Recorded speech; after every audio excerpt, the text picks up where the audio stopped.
কারণ আমরা যখন হচ্ছে লিগা নখ কাটি, নখ কাটার পরে এটার আবার পলিশ করার জন্য কিন্তু আমরা এটা কিছুক্ষণ হালকা হালকা ঘষি, যাতে হচ্ছে লিগা আপনার কোনো আছালো বা হচ্ছে ধারালো জায়গা থাকলে ওইটার আমরা ক্লিন করা যায়, পরবর্তীতে একটা বেটার শেপ হয়।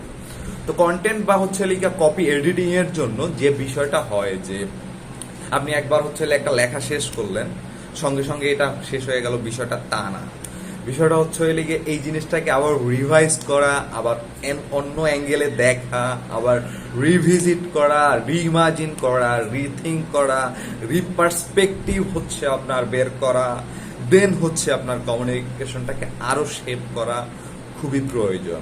এতে করে যেটা হয় আপনার কন্টেন্টের ক্লারিটি বৃদ্ধি পাবে, ন্যাচারালিটি বৃদ্ধি পাবে, মনে হবে যে আপনি যেই রিদমটা হচ্ছে বিল্ড করতে যাচ্ছেন এটা আপনার অডিয়েন্স বা সাবজেক্ট খুব ভালোভাবে বুঝতে পারবে।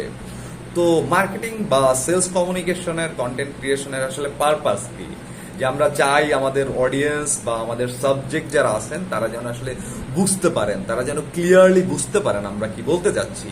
তো যতক্ষণ পর্যন্ত না তারা বুঝতে পারবে ততক্ষণ পর্যন্ত আসলে আমাদের পারপাস সার্ভ হবে না। আপনার কন্টেন্ট হচ্ছে আপনি এডিট করুন ততক্ষণ পর্যন্ত যতক্ষণ পর্যন্ত মনে না হয় যে it's making sense to me, so that it will make sense to my audience as well.